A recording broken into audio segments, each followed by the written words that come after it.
Pyramid meditation channel Haryanvi में आप सबका स्वागत है। ये योगी और क्रिस्टल बॉल मेडिटेशन में आप सबका स्वागत है। आज का सेशन शुरू करने के लिए मैं इनवाइट कर रहा हूँ डॉक्टर संगीता नेहरा मैडम को। प्लीज मैडम आइए, आज का सेशन शुरू कीजिए ma'am. Good morning, all masters. Thank you. हाँ, मॉर्निंग, ब्रह्म मुहूर्त। तो चलिए बैठ जाते हैं फटाफट सुखमय आसन में। आराम से बैठ जाइए, आंखें बंद कर लीजिए, हाथ में हाथ रखिए, पैरों को क्रॉस कर लीजिए। ढीला छोड़ दीजिए अपनी बॉडी को, बिल्कुल रिलैक्स हो जाइए। बॉडी को देखना शुरू करिए। सबसे पहले पैरों से होते हुए अपने मूलाधार चक्र पर आ जाइए। मूलाधार चक्र से धीरे धीरे अपनी पूरी कमर को देखते हुए, कमर के आगे वाले हिस्से को देखते हुए धीरे धीरे ऊपर चढ़ जाइए, नाभि तक आ जाइए। सहज स्थिर भाव, स्थिरम सुखम आसनम, योगः अनुशासनम। आप अनुशासित हो रहे हैं ध्यान सीखने के लिए। आप स्थिर हो रहे हैं अपने मूल पर जागृत होने के लिए। योगः अनुशासनम, अनुशासित हो रहे हैं, स्थिर हो रहे हैं। नाभि तक कोई तनाव नहीं है। धीरे धीरे नाभि से ऊपर अपने हृदय के पास, अपने फेफड़ों के पास, अपनी छाती और कमर का ऊपर वाला हिस्सा, उसको वॉच करिए। योगः अनुशासनम, कि मेरे दिल की धड़कन और फेफड़ों की आवाज धीरे धीरे,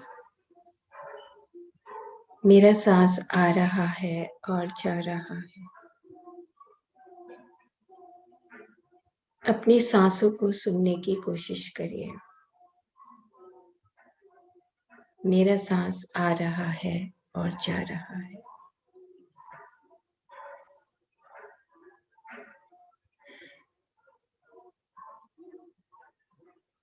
अपने हृदय के फेफड़ों के दोनों तरफ, चारों तरफ, नीचे की तरफ, ऊपर की तरफ, कंधों के पास, सब जगह देख लीजिए कि मैं सुख में हूँ, स्थिर हूँ। मुझे अपनी सांसों की आवाज सुनाई दे रही है। सांस आ रहा है और जा रहा है।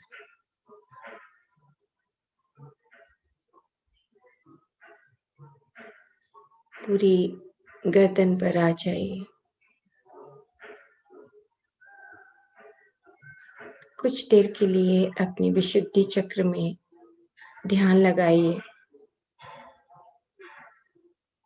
यहीं से वो नालियां जाती हैं जहां से हमारा हृदय और हमारा दिमाग दोनों कनेक्ट होते हैं। यही विशुद्धि एक ऐसा संबंध है जहां पर हम अपने ब्रेन का और हार्ट का कोहेरेंस स्थापित करते हैं, बोलते हैं, दिल से और दिमाग से, दोनों से जुड़ते हैं। विशुद्धि पर ध्यान लगाइए।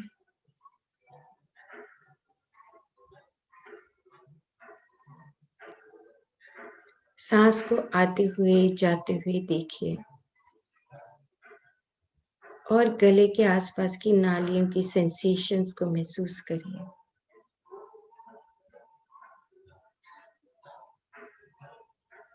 पूरे तरीके से रिलैक्स कि मेरी नालियां आ रही हैं, जा रही हैं।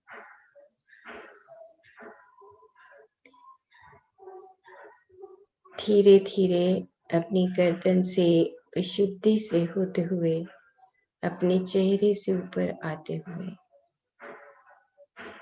आज्ञा पर रुक जाइए। अपने चेहरे को देखते देखते आज्ञा पर रुक जाइए। आज्ञा और उसके चारों तरफ हमारे अनेकों ग्रहों नक्षत्रों का संबंध,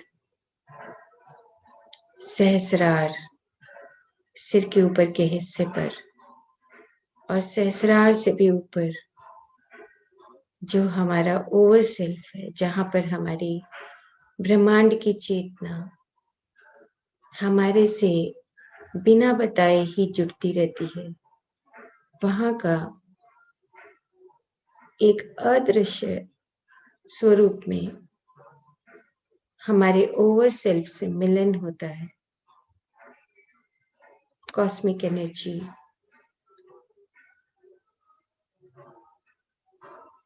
हमारे सिर के ऊपर सहस्रार, आज्ञा और सिर के 1 फीट की ऊंचाई पर हमारा हायर कॉन्शियसनेस। महसूस करिए कि वहां पर एक जुड़ाव है। मैं वहां पर एक कनेक्ट हो रहा हूं और धीरे धीरे अपना सांस बाहर से अंदर और अंदर से बाहर लेते रहिए और आपका ध्यान आज्ञा पर, सहस्रार पर और सहस्रार से ऊपर जो हमारा 8वां चक्र है, वो सेल्फ, वहां पर अपने भीतर की आंख से देखते हुए सांस को भरिए और छोड़िए।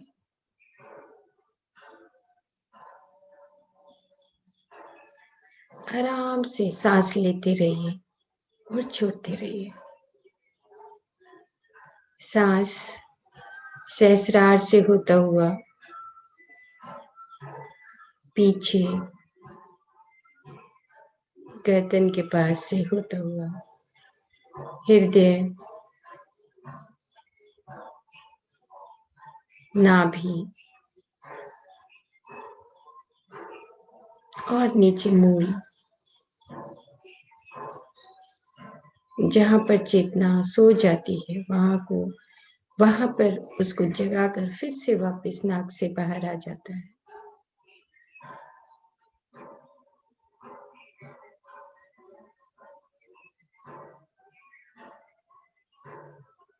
बाहर से सांस भीतर और भीतर से बाहर। अपने आज्ञा पर, सहस्रार पर और सहस्रार से थोड़ा सा धीरे धीरे धीरे धीरे ऊपर देखते हुए भीतर ही भीतर कि आप अपने हायर सेल्फ से, ओवर सेल्फ से कनेक्टेड हैं हमेशा। कोई भय नहीं, निर्भयता से हम अपने जीवन को जी सकते हैं। आपका प्राण, बाहर की शक्ति ही आपका प्राण है, कॉस्मिक एनर्जी ही आपका प्राण है।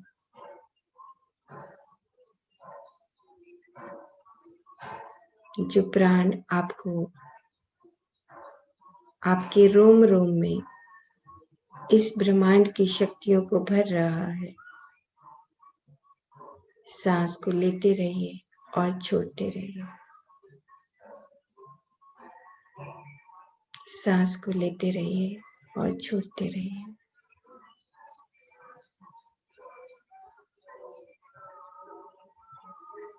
सांस आ रहा है और जा रहा है। मेरे चारों तरफ का जो ब्रह्मांड का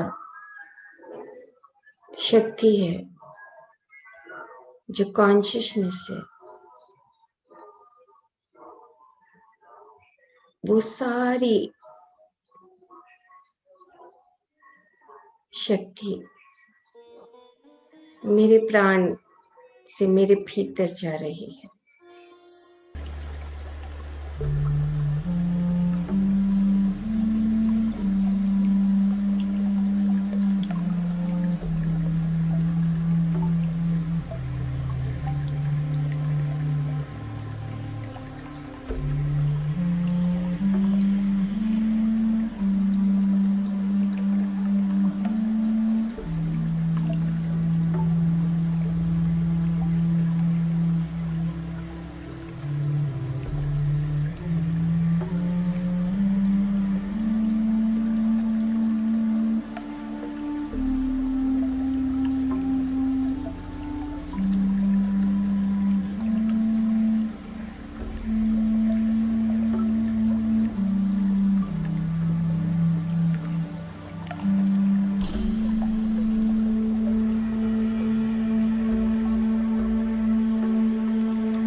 अपनी सांसों को महसूस करते हुए,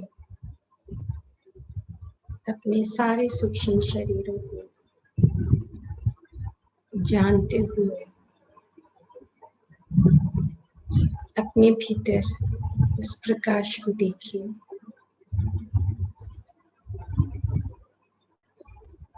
कि मैं बस प्रकाश हूँ।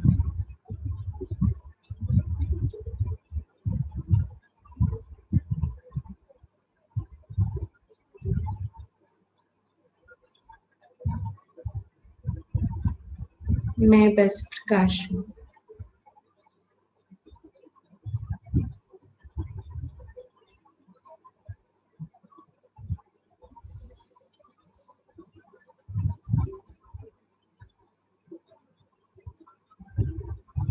मेरी सांस आ रही है और जा रही है। अपने आप में स्थिर हूँ।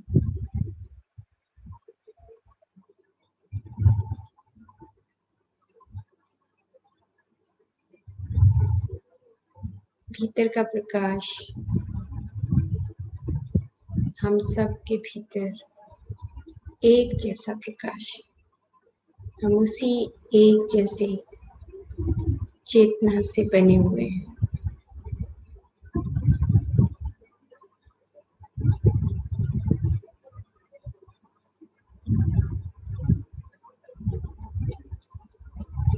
अपने चारों तरफ जितने भी हम मास्टर्स ग्रुप मेडिटेशन में, म्यूजिक मेडिटेशन में, ब्रह्म मुहूर्त के मेडिटेशन में बैठे, उन सबके भीतर देखिए कि एक जैसा प्रकाश चल रहा है।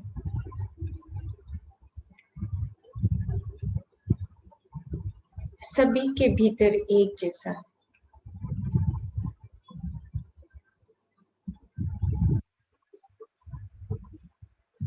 भीतर ही भीतर देखते रहिए कि प्रकाश जो मुझ में है वही सब में है।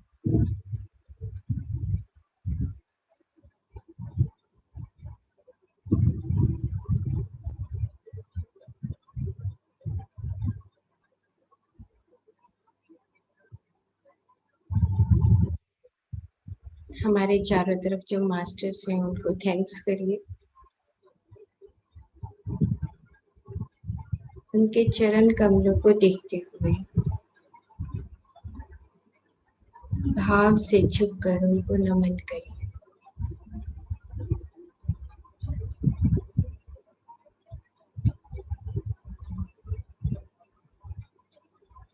अपने ग्राम देवता, कुल देवता,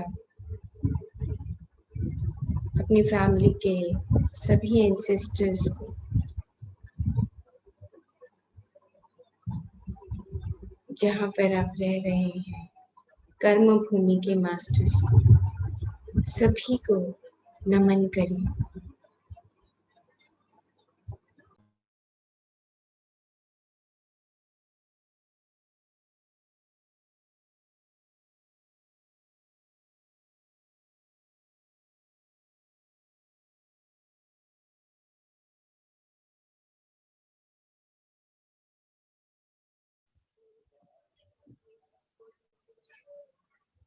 दस, 9, 8, 7, 6, 5, 4, 3, 2, 1, 0। आराम से धीरे धीरे अपने हाथों को उठाते हुए, अपने चेहरे पर रखते हुए, आराम से रखे रखे समय लेते हुए अपने हाथ हटाकर अपनी आंखें खोलिए।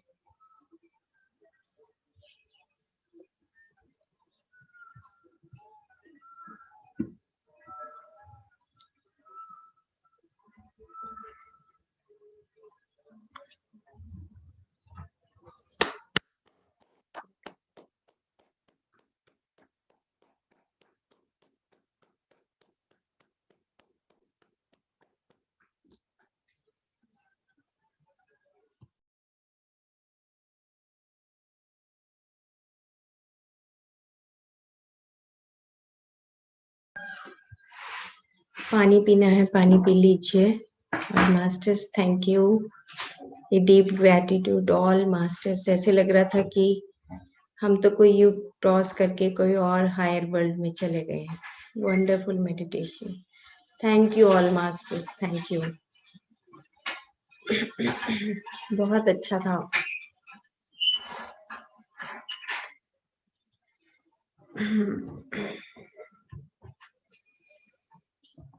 तो हमारे सबके भीतर वही प्रकाश है, कुछ अलग नहीं है। अलग है तो अलग अलग सीढ़ियों पर हम बस चढ़ रहे हैं, बस वही अलग है। कर्म के अकॉर्डिंग हमने अपनी बॉडी को कैसा बना लिया है, बस वो अलग है। हमारे भीतर वही एक जैसी चीज है, सब कुछ एक जैसा। तो गीता का जो श्लोक है, आज का जो श्लोक है दूसरे अध्याय का 45वां, बहुत सुंदर है, बहुत सुंदर है। इसी से संबंधित है। त्रिगुणातीत शब्द बताया गया है 45वें श्लोक में। त्रिगुणातीत, द्वंद्वातीत, दो शब्द यहाँ पर यूज हुए हैं कि त्रिगुण, हम क्या करते हैं कि जो हमारी प्रकृति है वो हमें 3 गुणों में बनाती है। पहले तमस, फिर रजस और फिर सत्व और फिर शुद्ध सात्विक और उसके बाद निर्गुण। तो यहाँ पर भगवान कृष्ण बता रहे हैं कि अर्जुन, तुम तो त्रिगुणातीत हो। तो त्रिगुणातीत का मतलब कि इन तीनों गुणों से परे हो। तो हमें भी ये बात अर्जुन बनकर ही सीखनी है कि तुम कौन हो, तुम त्रिगुणातीत हो, यानी कि 3 गुणों से परे जाना। 3 गुणों से परे जाने का मतलब कि हमारे भीतर प्रकाश ही है और कुछ है ही नहीं। अब तमस में क्या है कि हम तन से संबंधित बातें करते हैं। जब हम तमस में होते हैं तो हम तन से संबंधित होते हैं। जब हम रजस में होते हैं तो मन से संबंधित करते हैं। और जब सत्व में होते हैं तो हम उच्च मनस की जो स्थिति है, हम उससे संबंधित बातें करते हैं, जहां पर हमारी बुद्धि काम करने लगती है। और शुद्ध सात्विक में आने के बाद हम अपनी आत्मा में स्थित होने लगते हैं। अब भगवान कृष्ण यहाँ पर ये समझा रहे हैं कि तुम ये मैथमेटिक्स अपने जीवन में मत लगाओ कि इस जन्म में जो भी तुम कर्म सिद्धांत के अनुसार तुमने जन्म लिया है, तुम उसके मैथमेटिक्स को छोड़ दो, क्योंकि ये मैथमेटिक्स बहुत कॉम्प्लिकेटेड है। क्योंकि तुम तमस में भी जी कर आए हो, तुम रजस में भी जी कर आए हो, तुम सत्व में भी जी कर आए हो, तुम शुद्ध सात्विक में पहुंच गए हो, तुम निर्गुण स्थिति तक पहुंच गए हो। तो तुम ये मैथमेटिक्स क्यों लगाते हो कि मेरे को ये कर्म क्यों आया, ये कर्म क्यों आया? ये तुम नहीं जान सकते हो। तुम बस इतना जान लो कि तुम तीनों गुणों से परे हो, ये जरूर से जरूर जानो, और यही तुम्हारा स्वरूप है। तो बहुत सुंदर है, भगवान कृष्ण समझा रहे हैं कि जब हम तमस में होते हैं तो हम शरीर में आकर शरीर की ही बातें सीखते हैं। तो आप देखिए पूरी सृष्टि पर दौड़ाकर कि बहुत सारे, जब हमारी जीव आत्माएं हैं वो शरीर के बारे में सोचती हैं, शरीर से संबंधित बहुत सारे काम करती हैं, जैसे घर बनाना, बच्चे पैदा करना और बहुत सारे काम जो शरीर से संबंधित होते हैं। फिर रजस में आते हैं, कई कई जन्मों तक हम तमस में सीखते हैं। अब हमें याद नहीं कि हमने क्या कर्म किया है। कितने जन्मों का याद रखेंगे? 1 जन्म का, 2 जन्म का, 4 जन्म का, लेकिन 400-500 जन्म होते हैं, क्या याद रखेंगे? और उसका सारा जोड़ा हुआ फिर हम छोटा छोटा करके संचित कर्मों में से कुछ कुछ चीजें लेके प्रारब्ध के रूप में हम फैमिली के रूप में या समाज के साथ अपना संबंध स्थापित करके उन अनुभवों को लेने के लिए इस धरती पर आते हैं। अब जब शरीर से संबंधित जब हम कर्म करके अनुभव लेके बिल्कुल ऐसा फुल हो जाते हैं, तब हम मनस की स्थिति में आते हैं, रजस की स्थिति में। मन करता है कि मैं एक बहुत बड़ा अफसर बन जाऊं, मन करता है कि मैं बहुत बड़ा धनवान बन जाऊं, मन करता है कि मैं सबके ऊपर कमांड करने लगूं, मन करता है पता नहीं क्या क्या, ABCD। तो जब हम मनस में आते हैं, रजस में आते हैं, तो जो रजस है, रजस में भी हमारे जन्म होते हैं। अब हमें याद ही नहीं कि कौन कौन से कर्म किए थे, क्या क्या सोचा था हमने, क्या क्या उन जन्मों में हमने किया था। तो भगवान कृष्ण यहाँ पर अर्जुन को यही समझा रहे हैं कि तुम कौन हो, तुम त्रिगुणातीत हो, तुम द्वंद्वातीत हो, तुम इन द्वंद्वों से परे हो, स्वरूप तुम्हारा वो ही है। तुम ये मत उलझो कि मैं कौन हूं, मैं कैसे खड़ा हूं युद्ध में, ये मेरा रिश्तेदार ऐसा है, ये मेरा रिश्तेदार ऐसा है, मैं कौरव हूं, मैं पांडव हूं, मैं ऐसे हूं। और ये बहुत सारी बातें जो अर्जुन के उस वक्त मन में चल रही थी, तो भगवान कृष्ण इन बातों को पहचान रहे थे, तभी ये श्लोक उन्होंने वहां पर दूसरे अध्याय में बताया कि तुम जो सोच रहे हो, तुम जो कैलकुलेशंस लगा रहे हो कि मेरा ऐसा कर्म करने से ऐसा हो जाएगा या मैं ऐसे कर्मों को लेकर ऐसा हो जाएगा, वो कहते हैं कि ये सारा मैथमेटिक्स, ये सारी कैलकुलेशन छोड़ दो, क्योंकि तुम इन 3 गुणों को क्रॉस करके तुम त्रिगुणातीत हो। आप बस यहां तक पहुंच जाओ। त्रिगुणातीत कौन होता है? जो आत्मज्ञानी होता है, जो इन 3 गुणों से परे हो जाता है। तो द्वंद्वातीत की बार बार द्वंद आता है जब हम मनस में होते हैं, यानी कि रजस में जब हमारी जिंदगियां निकल रही होती हैं, तब हम बार बार द्वंद में रहते हुए कुछ कुछ कर्म कर लेते हैं और अनुभवों को करते हैं। एंड इट्स लगता है कि ये बुरा नहीं है, क्योंकि हम अपने अनुभव लेते हैं, सीखते हैं, कुछ गलतियां करते हैं, गलतियां करने के बाद हम सुधार करते हैं, और फिर धीरे धीरे जब सुधार का रास्ता आता है तो हम तमस और रजस को छोड़ देते हैं, और रजस को छोड़ने के बाद हम सत्व भाव में आते हैं। अरे मैं इतनी तनख्वाह लेती हूँ, चलो इसमें से मैं कुछ तनख्वाह अपने अच्छे कामों के लिए, सत्य कर्मों के लिए लगाती हूँ। तो वो जब सत्व का भाव आने लगे, सत्व का भाव आने लगे, तब हम अपने कर्मों में सुधारना, हम अपने कर्मों को सुधारना शुरू करते हैं। फिर भी हमारी कैलकुलेशन चलती है। अब सत्व कर्म में भी देखो आप जरा, कहीं जाएंगे, मंदिर जाएंगे, गौशाला जाएंगे, किसी ऑर्गेनाइजेशन में जाएंगे, चलो 100 रुपए की पर्ची कटवा देते हैं, और गाते भी हैं, लिखते भी हैं, पर्चियों को भी संभाल के रखते हैं कि मैंने इतने की पर्ची कटवाई। कहीं गंगा जी गए, कहीं पर हम किसी और रिचुअल जगह पर गए, कहीं पर भी हम जाते हैं तो हम वहां पर 100 रुपए, 500 रुपए कुछ न कुछ चढ़ाते, लेकिन सत्य कर्मों में भी हम फल की इच्छा रखते हैं कि पीछे हमारे बैकग्राउंड में हमारा तमस और रजस चल रहा होता है कि अच्छा ऐसा करने से मैं अच्छे पुण्य कर्म कर रहा हूं। तो वो ये सारी कैलकुलेशंस भगवान कृष्ण अर्जुन को बता रहे हैं कि तू इन जो कैलकुलेशंस में उलझा हुआ है इसको छोड़ दे। तू जो तू समझ रहा है तू वो नहीं है, तू अपने भीतर देख कि तू त्रिगुणातीत है। तो सत्व तक आते आते हम सिर्फ इतनी बात समझ पाते हैं कुछ जन्मों में कि मैं अब के बाद ये जो मेरे अनुभव हो चुके हैं, जिनमें मैं गलतियां कर चुका हूं, उनको मैं सुधार करके सत्व तक आ गया हूं। और जब सत्व तक हम पहुंच जाते हैं तब हमें थोड़ा थोड़ा जागृति आना शुरू होता है। नहीं, ये जो धन संपदा है, जो मेरा प्रापंच जीवन है, इससे मुझे हटकर कुछ मुझे अपना आध्यात्मिक जीवन भी चाहिए। तब हम आध्यात्मिक जीवन की तरफ अग्रसर होते हैं, आगे बढ़ते हैं।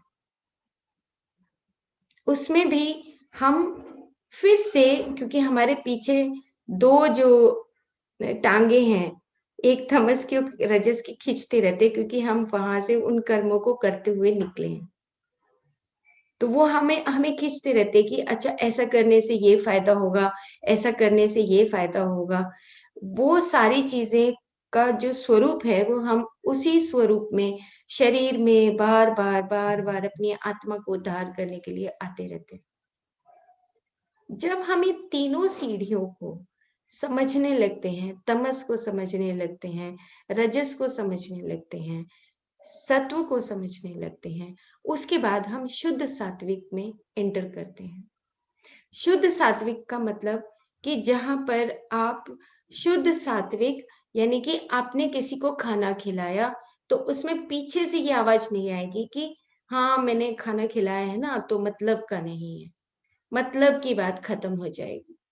मैं किसी को चाय पिलाती हूँ तो मुझे इससे फायदा होने वाला है, या ये मैंने चाय पिलाई तो ये खुश हो जाएगा, या ये जाके मेरी प्रेज करेगा, ये सब भाव खत्म होने लगते हैं। शुद्ध सात्विक, जहां पे तुम अपने आप को निर्गुण स्थिति तक लाने की कोशिश करने लगते हो, जहां पर हमारे भाव बदल जाते हैं, जहां पर हम वो जो तलवारें लटक रही हैं रजस की और तमस की, जहां पर हम अनेक अनेक कर्मों को करते हुए, अनुभवों को सीखते हुए सतु तक पहुंचते पहुंचते शुद्ध सात्विक तक पहुंचे हैं, तब हम अपने हृदय में स्थापित होते हैं।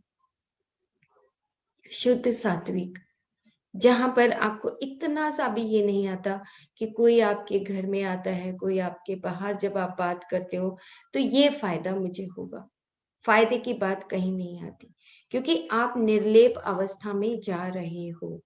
आपको पता है कि इसको चाहे कितना ही कह लो, इसने तो यही बात करनी है, तो आपका अपना धर्म क्या है? अपना धर्म आपको याद आता है कि अगर मैं आत्मज्ञानी हूं तो आपका धर्म है सिर्फ चाय पिलाना। वो क्या कर रहा है, बड़ाई करेगा नहीं बड़ाई करेगा, ये सब बातें याद नहीं रहती हैं। शुद्ध सात्विक, शुद्ध सात्विक में आप कहीं पर अपनी पर्ची भी कटवाएंगे तो आपके ये नहीं आएगा कि मैं पुण्य कर रहा हूं। आपको ये भेद समझ आ जाएगा कि हाँ, मैं पहले गलत कर रहा था और अब मैं सही कर रहा हूं। एक कुत्ता, एक गाय, एक बिल्ली एक जैसी है। सफेद और काले का भेद जहां पे खत्म होने लगेगा, तब वहां पर आप शुद्ध सात्विक में अपनी आत्मा में स्थापित होने के बाद आप जो कर्म करेंगे वो ही आपका धर्म है। ये भगवान कृष्ण इस श्लोक में बता रहे हैं कि तुम शुद्ध सात्विक हो अर्जुन, तुम त्रिगुणातीत हो, तुम द्वंद्वातीत हो, तुम इन द्वंद्व से परे हो जाओ, क्योंकि मैं तुम्हारे भीतर मन में जो तुम्हारे हलचल मच रही है मैं उसको समझ रहा हूं।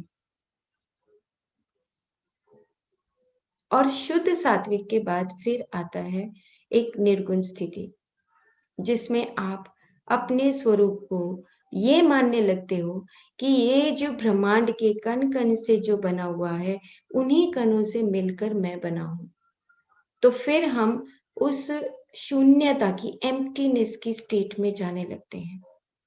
जो आजकल हमारा जो इवनिंग का सेशन है, मॉर्निंग का सेशन है, हम एम्प्टीनेस की तरफ जा रहे हैं। हमें कुछ नहीं चाहिए। हमने जो भी कुछ बटोरा है अभी तक, वो सारी चीजें अहंकार है, गुस्सा है, जो लालच है, जो किसी से जो हो गया, क्योंकि तमस और रजस में सभी की सीढ़ियां हैं। वो हमारी सबकी सीढ़ियों से हम चढ़कर आ रहे हैं। हम सब वहीं से चढ़ते हुए शुद्ध सात्विक तक आते हैं। तो no tension, no guilt, no self pity, बस हमें अपना चेंज करना है अपने आप को। जब हम निर्गुण स्थिति में आ जाते हैं तब आप शांत होने लगते हैं, भाग दौड़ खत्म हो जाती है, कोई इंफॉर्मेशन नहीं, कोई ज्ञान की जरूरत नहीं, क्योंकि आपके पास ब्रह्मांड आपको खुद ज्ञान देने लगता है। आप फिलोसफर बन जाते हैं, आप दर्शन शास्त्री बन जाते हैं। आपकी तीसरी आंख से, आपके भीतर की आंख से सब कुछ दिखने लगता है कि अब नहीं, अब मैं वो गलतियां नहीं करूंगा। जब मैं शुद्ध सात्विक और शुद्ध सात्विक से निर्गुण स्थिति में आता हूं, ये शरीर का सारा बनावट हमारे तमस और रजस और सत्व तक, इन तीनों स्टेट्स में जो जो भी किया है, उन सभी के अनुभवों से मेरे शरीर का रिफ्लेक्शन है। माइंड टू मैटर, जो भी कुछ किया उसका रिफ्लेक्शन है। तो यू लव योर बॉडी। आपको अपने शरीर से भी प्यार करना है, क्योंकि यही कर्मों को लेकर हमारे पास यहाँ पर हम धरती पर आए हैं। यू लव को भी उतना ही प्यार करिए जितना आप अपने चेहरे को प्यार करते हो। ये आपका शुद्ध सात्विक भाव है। नो डिफरेंस, अखंडता। ये क्यों क्यों इसका रीजन क्या है, क्यों करना चाहिए? क्योंकि जो हमारी कर्म इंद्रियां हैं और पंच ज्ञान इंद्रियां हैं, पंच कर्म इंद्रियां हैं, इन्हीं से हम अपनी बॉडी के बहुत सारे कर्म करते हैं। पैरों को भी उतना ही चाहिए जितना हम अपने चेहरे को देते हैं, हाथों को भी उतना ही चाहिए जितना हम अपने चेहरे को देते हैं। जितना हम अपने चेहरे को देते हैं, कमर को भी उतना ही चाहिए, चेस्ट को भी उतना ही चाहिए। इसीलिए बार बार मैं बोलती हूँ कि बॉडी को पक्का से पक्का रब करिए। उसको जरूरत है आपके स्पर्श की। हम दूसरों से चाहते हैं, नो नीड, कोई जरूरत नहीं। अगर ये शरीर नहीं होता तो हम अपने कर्म को कैसे बैलेंस करते? पैर नहीं होते तो हम अपने कर्म इंद्रियों का इस्तेमाल ही नहीं कर पाते। हाथ नहीं होते तो कैसे कैसे करेंगे? तो अपनी एक एक बॉडी को टाइम दीजिए। बॉडी के एक एक पार्ट के लिए टाइम चाहिए, और वो आपके पास है। 100% आपको अपनी बॉडी को, चलो आज मैंने अपनी फेस का ज्यादा ध्यान रखा है, तो कल मैं अपनी पूरी बॉडी के पार्ट्स को देखूंगा, अच्छे तरीके से उसका मसाज करूंगा। कहीं उसको पेन हो रहा है उसको फील करूंगा, वहां पर मैं स्पर्श करूंगा, उसको छूंगा। यही मुद्राओं का मकसद है। जब हम किसी मुद्रा में बैठते हैं, हाथ को दबाते हैं, ये भी मुद्रा है। जब हम हाथ को ऐसे दबाते हैं तो मुद्रा अंदर की भाषा बोलती है, जो चेतनता वो बोलती है कि तुम अपनी बॉडी को संभालो, इजी हो जाओ, स्थिर हो जाओ, सुख में हो जाओ।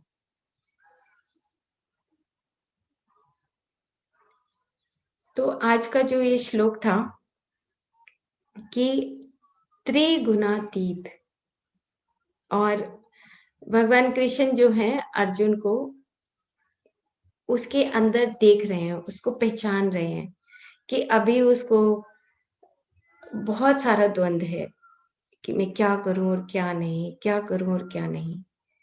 तो ये जो श्लोक है इसमें बहुत डीपली इन्होंने अपने, इसे अगला श्लोक भी ऐसा ही है कि जो कर्म है, हम अपने कर्मों की थ्योरी जितनी भी है वो हम अपने तमस में, रजस में और सत्व में लिख चुके होते हैं, और धीरे धीरे जब हम शुद्ध सात्विक में आते हैं तब जागते हैं। और जब जागते हैं तो उससे पहले हम अपने इंडिविजुअल सोल के रूप में कुछ कुछ कुछ कुछ कर्म हर जन्म में कर चुके होते हैं, संचित करते रहते हैं, संचित करते रहते हैं। और जब संचित करते हैं तो हम आगे बढ़ते रहते हैं, आत्मा उद्धार की तरफ चलती है, विस्तार की तरफ चलती है। तो कोई बुरा नहीं है, ऐसा मत सोचना कि मैं तमस में या रजस में ऐसा ऐसा हुआ, या मेरे को ये बीमारी क्यों आ रही है, मेरे शरीर में ये प्रॉब्लम क्यों है, कभी भी ऐसा मत सोचिए आप, क्योंकि यहीं से चढ़कर हम शुद्ध सात्विक तक और निर्गुण स्थिति तक आते हैं। तो हमें थैंक्स करना है कि हमने चलो सीखा और अब अपने जीवन में बदलाव ला रहे हैं। और बदलाव तुरंत आता है, हम तुरंत बदलाव कर सकते हैं। बस अब हम आत्मज्ञानी हो गए हैं और आत्मज्ञानी होने के बाद हम सही धर्म की स्थापना करने लगे हैं। आप घर में रहें, बाहर रहें, कहीं पर भी रहें, धर्म की स्थापना तो आप करेंगे ही, क्योंकि आप आत्मज्ञानी बन चुके हैं और 3 गुणों से परे जा चुके हैं। तो असेंस ऑफ दिस जो श्लोक है, उसमें उन्होंने ये कहा है कि अगर तुम कैलकुलेशंस लगाते हो तो तुम मूर्ख हो। नो कैलकुलेशंस, कि हम कैलकुलेशन लगाते हैं, हाँ शायद उन कर्मों की वजह से मैं ऐसा हुआ होगा, फॉरगेट इट। वो कहते कि तुम कैलकुलेशंस को कभी भी नहीं समझ पाओगे, क्योंकि तमस और रजस तुम्हें याद ही नहीं है। और जब याद नहीं है तो जो कर्म आ रहे हैं उनको एक्सेप्ट करते हुए, उनको स्वीकार करते हुए, सीखते हुए हमें आगे बढ़ना है, शुद्ध सात्विक तक जाना है, शुद्ध सात्विक से निर्गुण तक जाना है। और इसमें एक पार्ट रह गया जो बहुत इंपॉर्टेंट एक वर्ड है, वो है योगक्षेम। योगक्षेम की चर्चा बहुत बार हुई है। योगक्षेम का मतलब होता है कि वो कहते हैं कि तुम ना योगक्षेम से भी परे हो जाओ अर्जुन। योग का मतलब है कि हम जो प्रापंच जीवन में हम कुछ कुछ चीजों का संग्रह करते हैं, योगक्षेम।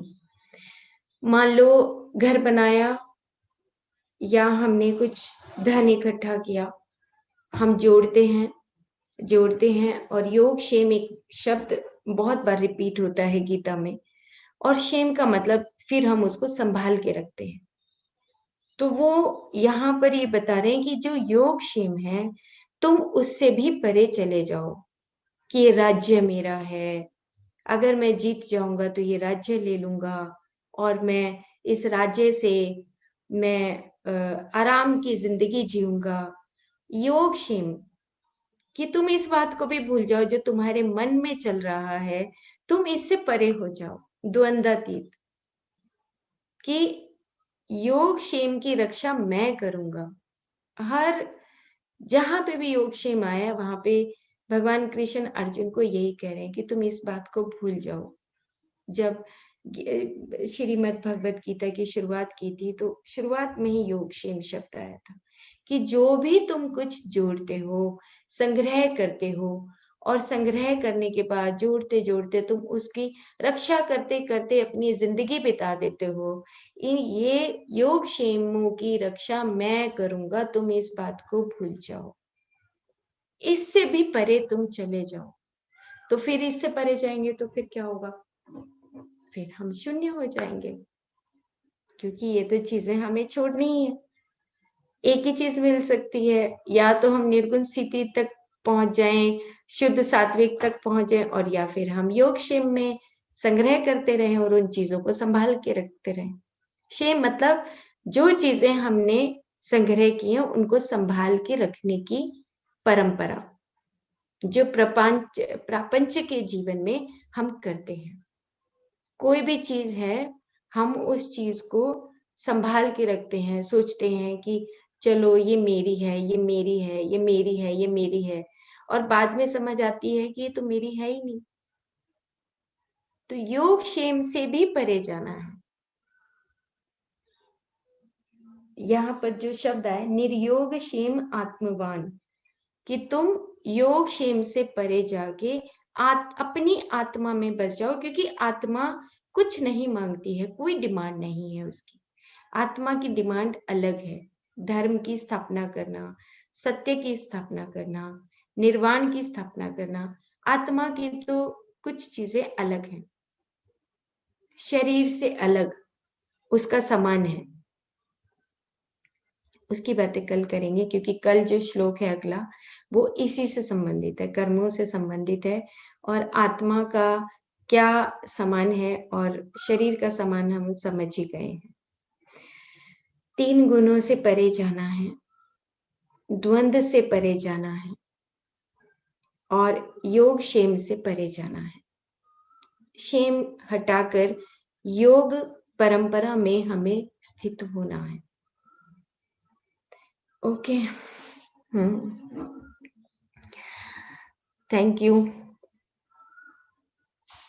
हम सब एक दूसरे को सुनकर, बातें करके, सज्जन संगत करके बहुत सारी चीजें सीख रहे हैं। और अपनी बॉडी को जरूर से जरूर आप ध्यान रखिए। ये एक ऐसा पीरियड चल रहा है, एक ऐसा युग चल रहा है, एक ऐसा समय चल रहा है जिसमें आपको अपनी बॉडी को समझना है। इसमें बहुत सारी चीजें छुपी हुई हैं जो आप सब, हम सब बैठकर अकेले में, एकांत में कुछ समय के लिए जब हम अकेले बैठते हैं तब हमें रियलाइजेशन होता है कि ये जो बॉडी है कितनी इम्पोर्टेंट है। And you love your body, बहुत बहुत इम्पोर्टेंट है। एक एक चीज को ध्यान से देखिए, फिर मौका नहीं है, हम भूलते जाएंगे फिर। ओके, तो थैंक यू।